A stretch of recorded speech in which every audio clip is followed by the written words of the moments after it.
Hi welcome to our channel. గత కేసీఆర్ ప్రభుత్వాన్ని మద్య పాలసీ విధానంలో తీవ్రంగా విమర్శించినటువంటి కాంగ్రెస్ పార్టీ ఈసారి ప్రభుత్వం ఏర్పాటు చేయగానే రేవంత్ రెడ్డి గారి నాయకత్వంలో మద్యం పాలసీ తీసుకొస్తున్నట్టు వార్తలు వచ్చాయి. ఎందుకు ఏమిటి అనే వివరాలు తెలుసుకోవడానికి ప్రయత్నం చేద్దాం. మనతో శ్రవణ్ కుమార్ గారు ఉన్నారు. శ్రవణ్ కుమార్ గారితో మాట్లాడి మరిన్ని వివరాలు తెలుసుకుందాం. శ్రవణ్ కుమార్ గారు, గత కేసీఆర్ ప్రభుత్వాన్ని విమర్శిస్తూ రేవంత్ రెడ్డి గారు మద్యం బెల్ట్ షాప్ల తాట తీస్తాము అని చెప్పేసి మాట్లాడారు. కానీ అవి ప్రస్తుతానికి ఇంకా ఏమీ తీయలేదు. ఈ కొత్తగా మరిన్ని బార్లు ఓపెన్ చేస్తున్నాం అని చెప్పేసి అంటున్నారు. ఏమిటి ఇదంతా? అసలు కొత్త బార్లు ఎందుకు మళ్ళీ? వాస్తవానికి ఏంటంటే ఎవరు ఎన్ని శుద్ధులు చెప్పినా ప్రభుత్వాలు మద్యం అమ్మకం ద్వారా వచ్చే ఆదాయం మీద ఆధారపడడం తప్పని పరిస్థితులు ఉన్నాయి. ఏమంటామంటే మనం సత్యహరిశ్చంద్రుడైన అబద్ధం ఆడాల్సి తప్పినప్పుడు ఎంత మడాచారం ఉన్నటువంటి పార్టీ కానీ నాయకుడు వచ్చినా కూడా ఈ రోజుల్లో మద్యము అమ్మకం ద్వారా రాష్ట్రానికి ఆదాయాన్ని సమకూర్చుకోవడంలో ఒకరిని మించిన ఒకరిని టార్గెట్ పెంచుకుంటూ ఆదాయాన్ని పెంచుకోవాల్సిన గత్యంతరులేని పరిస్థితుల్లో ఉంది. ఈ విషయంలో కాంగ్రెస్ పార్టీ ఏం శుద్ధపూసేం కాదు. అందులో రేవంత్ రెడ్డి మహా గొప్ప త్యాగశీలి ఏం కాదు. మినహాయింపు ఏం లేదు ఆయనకు. ఎందుకంటే ఆ విలువల గల రాజకీయ నాయకులు ఎవరూ లేరు ఈ రోజుల్లో. ఈ ప్రతిపక్షం ఉన్నప్పుడు ఎందుకంటే బాధ్యత ఉండదు, బాధ్యత రహితంగా ఉంటున్నారు. ఇంకా ఈనాటి రాజకీయ నాయకుల్లో ఇంకా బాధ్యత గురించి వెతుక్కోవడం అనేది ఒక అవివేక చర్యనే. ఆ రోజు బాధ్యతారహితంగా చాలా విమర్శలు చేసి ఉండవచ్చు ఏ ప్రతిపక్ష పార్టీ నాయకుడు అని. ఇక్కడ కాంగ్రెస్ రేవంత్ రెడ్డి అనే కాదు, రేపు పొద్దున ఏ పార్టీని కూడా బాధ్యతారహితంగా విమర్శిస్తుంటారు. నేను బెల్ట్ షాప్లో తాట తీస్తాను, గీత తీస్తాను, నువ్వు 4,000 ఇచ్చేసి రైతుకు ఎమ్మటే బారుకు పంపించి 10,000 లాక్కుంటున్నావు అని చెప్పేసి విమర్శించారు. మరి ఈరోజు అదే పార్టీ వాళ్ళు కూడా డబ్బులు ఇస్తున్నారు, ఇంకా ₹4 ఎక్కువనే ఇస్తున్నారు. వాళ్ళు కూడా రైతులు తాగుబోతులుగా అంటున్నారా, మరి అదే ఉద్దేశంగా ఇచ్చారా అనేది ప్రశ్న కూడా వచ్చేస్తుంది ఆటోమేటిక్గా. సరే, అది ఒక రాజకీయ చర్చ. రెండవది ఏంటి అంటే మద్యం షాపులు అవుట్ రైట్ పాయింట్ అవుటెడ్గా సేల్ చేసే పాయింట్లు కాకుండా కొన్ని గ్రామీణ ప్రాంతాల్లో కానీ బార్లకు దూరంగా ఉండే గూడాలకు బెల్ట్ షాపులు అనే ఒక పాలసీ ఉంటుంది. దీనికి అనుబంధంగానే ఉంటుంది, అనుమతి రూపంలోనే ఉంటుంది. అది కూడా అనుమతి అంటే రికగ్నైజ్డ్ దాంట్లో పాయింట్లోనే, అంటే కొన్ని 30-20 గ్రాము గుడిసెలు ఉన్నట్టు లేదా చిన్నపాటి గూడానికి బార్లు ఉండదు అక్కడ. కానీ అనుబంధంగా ఉన్నటువంటి బార్ నుంచి అక్కడికి అమ్మడానికి అనుమతులు ఉంటాయి. సో దాన్ని బెల్ట్ షాపులు అని అంటాం.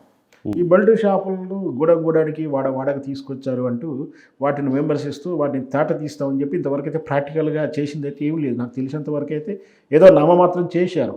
అంత మాత్రమే ఏదో పబ్లిసిస్టెంట్ ఒక 4 ఫోటోలు 4 రోజులు పోస్ట్ అయిన తర్వాత మర్చిపోతారు. అదొక రైట్. అసలు వాస్తవానికి ఇక్కడ ఏంటంటే ఇప్పుడు వచ్చేది ఆదాయాన్ని పెంచుకునే ఉద్దేశం. ఎందుకంటే పెంచాల్సినటువంటి ప్రైస్ సిస్టమ్ అయితే గత ప్రభుత్వం చేసేసుకుంది. ఎంత ధర పెంచాలి, ఫీజులు ఎంత పెంచాలి, ఏం పెంచాలో అది చేసుకుంది. ఎందుకంటే ఎన్నికలకు వెళ్ళి 3-2 నెలల ముందే ప్రాసెస్ చేశారని కూడా అన్నారు. ఒకసారి తప్ప ఉప్పు అనేది అది వేరే ఒక ప్రశ్న అవుతుంది. సరే, ఇంకా పెంచుకోవాలి, ఆదాయం పెంచాలంటే వీళ్ళకి సరిపోదు, నిధులు లేవు. ఎందుకంటే ఇక్కడ ఈ కాంగ్రెస్ పార్టీ ఇచ్చినటువంటి హామీలు అలవిగానే హామీలు, మనకు స్టమీనా మించినటువంటి హామీలు. మన బడ్జెట్కు 3 బడ్జెట్ ఖర్చులతో కూడినటువంటి హామీలు ఇచ్చారు. చూస్తే ఆదాయానికి సరిపడేటువంటి సోర్స్ అయితే లేదు. ఎందుకంటే కాంగ్రెస్ పార్టీని నమ్మి పెట్టుబడులు పెడతానికి ఇతర కంపెనీలు వచ్చే స్థితి లేదు, క్రెడిబిలిటీ ఉన్న నాయకులు కనిపిస్తలేదు. సో అది వెరసి పెట్టుబడులు రావట్లేదు, ఆదాయం రావట్లేదు. ఇంకోటి ఆల్రెడీ పెంచాల్సినటువంటి ధరలు కానీ ప్రైసులు కానీ భూమి శిస్తులు కానీ ఇట్లాంటివన్నీ కూడా పెరిగి ఉన్నాయి. ఇంకా పెంచడానికి అవకాశం లేదు.